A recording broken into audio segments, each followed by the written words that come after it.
दोस्तों नमस्कार, मैं सौरभ गोस्वामी। धर्म की आड़ में जिस प्रकार से धंधा खड़ा किया जा रहा है उसको लेके लगातार लोग अब चर्चा कर रहे हैं। सबसे पहले सुप्रीम कोर्ट ने जिस प्रकार से लाला रामदेव या कहें कि बाबा रामदेव को जिस प्रकार से धंधेबाज बाबा रामदेव को लताड़ लगाई और तमाम जगह बाबा जो काले धन की बात करते थे उनके ही पास पता चला कि एक टैक्स चोर निकले हैं। तो ऐसे में तमाम बातें अब लोग कर रहे हैं बाबाओं के बारे में।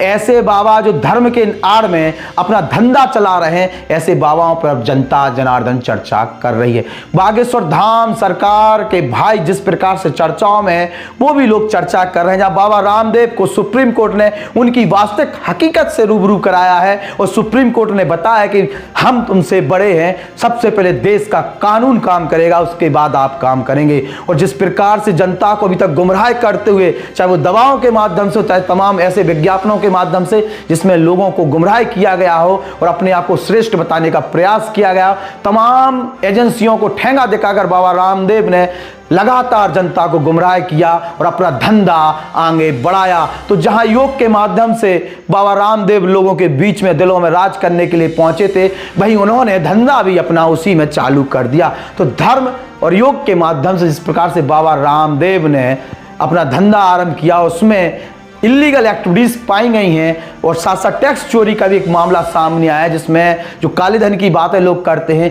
ये जनता जनार्दन का पैसा ही कहीं ना कहीं डकारे हुए बाबा रामदेव पाए गए हैं। तो बागेश्वर धाम पर हम लिए इसलिए चर्चा कर रहे हैं कि बागेश्वर धाम जहां विराजमान है बालाजी सरकार, जहां लोगों की आस्था है, वहां धीरेन्द्र कृष्ण शास्त्री के भाई की गुंडई लगातार सामने आई है। वहां बड़े पैमाने पर लोगों की जमीनें हड़पी जा रही हैं, एन कैन प्रकैन उन्हें खरीदा जा रहा है। बड़े बड़े लोग एक सिंडिकेट बनाकर वहां जमीनों पर कब्जा कर रहे हैं, खरीद रहे हैं, और जो लोग वहां रहते हैं गड़ा गांव में, उन्हें डराया धमकाया मारा पीटा जा रहा है। इसके साथ साथ लगातार जिस प्रकार से धाम वहां पर बढ़ रहा है, दुकानें बढ़ रही हैं, व्यापार बढ़ रहा है, तो वहां लोगों के साथ अवैध उगावनी भी की जा रही है और धीरेन्द्र कृष्ण शास्त्री के भाई द्वारा एक पूरा कृत्य किया जा रहा है, एक पूरा गिरोह बनाकर ये सब किया जा रहा है। जो लोग आवाज उठा रहे हैं उनके साथ मारा पीटी की जा रही, टैक्सी वालों से अवैध उगावनी भी की जा रही है, तो वहीं टोल वालों को टोल भी नहीं दिया जा रहा है। तमाम चीजें बागेश्वर धाम पर हो रही। तो हम इसलिए कह रहे हैं कि धर्म के आड़ में जो धंधा चल रहा है, वो धंधे में बहुत बड़ा खेल चल रहा है,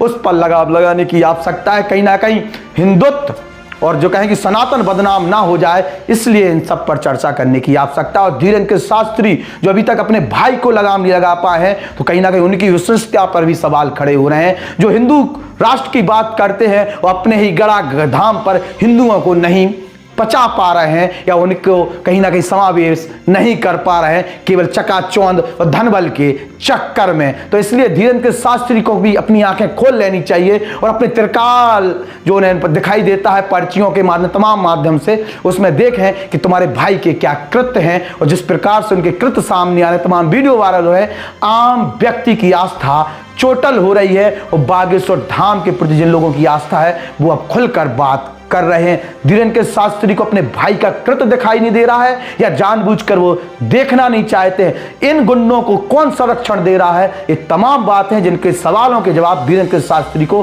देना चाहिए। और प्रशासन वहां का बौना क्यों सिद्ध हो रहा है? मुख्यमंत्री मोहन यादव क्या इस मुद्दे पर बोलेंगे?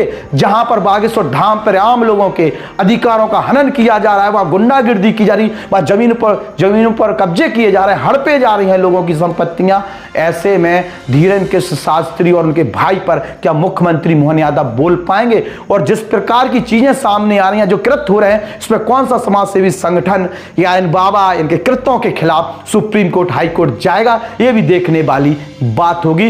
बाबाओं ने जिस प्रकार से धर्म को धंधा बनाकर अपना बिजनेस चालू किया है, उस पर हम लोग लगातार बोलते रहेंगे और ऐसे धर्म की आड़ में धंधा करने वाले लोगों पर लगाम लगाने की आवश्यकता है, क्योंकि इससे सनातन बदनाम होता है। इससे जो हिंदू राष्ट्र की बात करते हैं वो हिंदुओं को पचा नहीं पा रहे हैं। यह भी सामने स्पष्ट तौर पे आता है कि जहां वीवीआईपी कल्चर की को लेकर लोग मना करते थे, आज वहां कितना बड़ा वीवीआईपी कल्चर स्थापित हो गया है और आम व्यक्ति खुलकर बोल तक नहीं पा रहा है। ये भी तमाम सवाल खड़े हो रहे हैं। तो ऐसे बाबाओं के बारे में, जहां बाबा रामदेव जैसे धंधेबाज व्यक्ति के लिए सुप्रीम कोर्ट ने उनकी वास्तविक औकात बताई और बताया कि कानून से बढ़ के कोई नहीं होता है, ऐसे में धीरेन्द्र कृष्ण शास्त्री और उनके भाई को कब कानून पाठ पढ़ाता है, यह भी देखने वाली बात होगी। नमस्कार।